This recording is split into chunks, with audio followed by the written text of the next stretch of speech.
लक्ष्मीनाथसमारम्भां नाथयामुनिमध्यमाम् अस्मदाचार्यपर्यन्तां वन्दे गुरुपरम्पराम्। ध्यानमूलं गुरुमूर्ति, पूजामूलं गुरुपदं, मन्त्रमूलं गुरुवाक्यं, मोक्षमूलं गुरुकृपा। गुरुर्ब्रह्मा गुरुर्विष्णु गुरुर्देवो महेश्वरा, गुरु साक्षात् परब्रह्म तस्मै श्री गुरुवे नमः। लक्ष्मी नारायण भगवान की जय, राजा रामचंद्र भगवान की जय। आज हम लोग जो है छोटे सी धनुष भंग की कथा में प्रवेश करेंगे। आइए श्रवण करते हैं। तदंतर दूसरे दिन प्रातः काल धर्मात्मा राजा जनक ने अपने नैतिक नियम पूरा करके यानी नित्य कर्म करके रामचंद्र और लक्ष्मण सहित महात्मा विश्वामित्र जी को बुलाया तथा शास्त्रीय विधि के अनुसार मुनि तथा उन दोनों राजकुमारों का पूजन करके कहा कि हे महर्षि, आपका स्वागत है, आज्ञा दीजिए, मैं आपकी क्या सेवा करूं। यह सुनकर विश्वामित्र बोले, हे राजन, महाराज दशरथ के ये दोनों राजकुमार विश्वविख्यात क्षत्रिय हैं। आपके यहाँ जो उत्तम धनुष रखा है उसे देखने की इनकी बड़ी इच्छा है, उसे इन्हें दिखा दीजिए। उसके दर्शन मात्र से इनका मनोरथ सफल हो जाएगा और ये प्रसन्न होकर अपने देश लौट जाएंगे। मुनि के ऐसा कहने पर राजा जनक ने कहा कि हे मुनिवर, इस धनुष का वृत्तांत सुनिए। जिस प्रयोजन से यह धनुष यहाँ रखा गया है यह सब मैं आपको बताता हूँ। निम्न के श्रेष्ठ मुनि राजा देवरात के नाम से विख्यात हैं। उन्हीं महात्माओं को यह धनुष धरोहर के रूप में मिला था। कहते हैं कि पूर्व काल में दक्ष यज्ञ विध्वंस के समय पर पराक्रमी भगवान शंकर ने धनुष उठाकर यज्ञ नष्ट करने के पश्चात क्रोध से भरकर कहा था, देवताओं, मैं यज्ञ में भाग प्राप्त करना चाहता था किंतु तुम लोगों ने नहीं दिया, इसलिए इस धनुष में मैं तुम सबके मस्तक काट डालूंगा। यह सुनकर संपूर्ण देवता उदास हो गए और स्तुति करने लगे कि हे देवादेव, महादेव को प्रसन्न करने की चेष्टा करने लगे। अंत में भगवान शंकर उनके ऊपर प्रसन्न हो गए और उन्होंने बड़े प्रेम के साथ यह धनुष उन्हें अर्पण कर दिया। वही यह देव भगवान शंकर का धनुष रत्न है जो मेरे पूर्वज महाराज देवरात के पास धरोहर के रूप में रखा गया था। एक दिन मैं यज्ञ के लिए भूमि शोभन करते समय खेत में हल चला रहा था। उसी समय हल के अग्रभाग से कन्या प्रकट हुई थी। हल के अग्रभाग से उत्पन्न होने के कारण उसका नाम सीता रखा गया। पृथ्वी से प्रकट हुई वह मेरी कन्या क्रमशः बढ़कर सयानी हुई है। अपनी इस अयोनिजा कन्या के संबंध में मैंने यह निश्चय किया है कि जो अपने पराक्रम से इस धनुष को चढ़ा देगा, अर्थात उसकी प्रत्यंचा को चढ़ा देगा, उसी के साथ इसका विवाह करूंगा। इस कन्या को कई राजाओं ने यहाँ आकर मांगा किंतु मैंने आज तक किसी को यह कन्या नहीं दी। सबको यही उत्तर देता रहा कि जो पराक्रम दिखाएगा उसी को यह प्राप्त हो सकती हैं। तब सभी राजा एकत्रित होकर मिथिला में आए और पूछने लगे कि सीता के पाने के लिए कौन सा पराक्रम निश्चित किया गया है। मैंने उन लोगों के सामने यह शिव जी का धनुष रखा था किंतु उनमें से कोई भी इसे उठाने या हिलाने में समर्थ ना हो सका। अतः उन सबको अल्प पराक्रमी समझकर मैंने कन्या देने से इनकार कर दिया।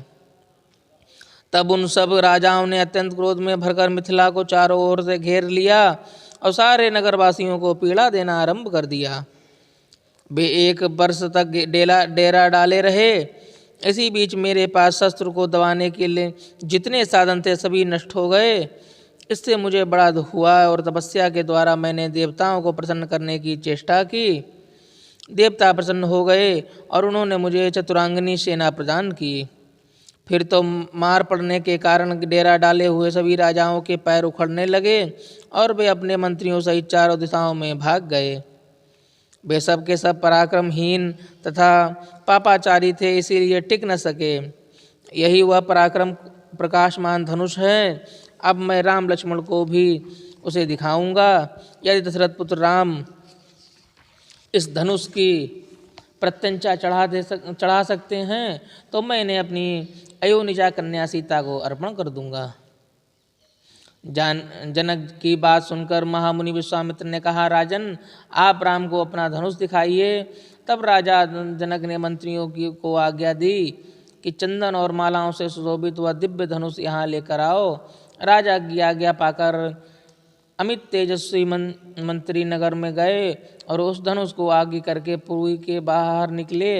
वह धनुष 8 पहियों वाली लोहे की बहुत बड़ी संदूक में रखा था। उस मोटे ताजे 5000 आदमी किसी तरह ठेलकर वहां तक ला सके।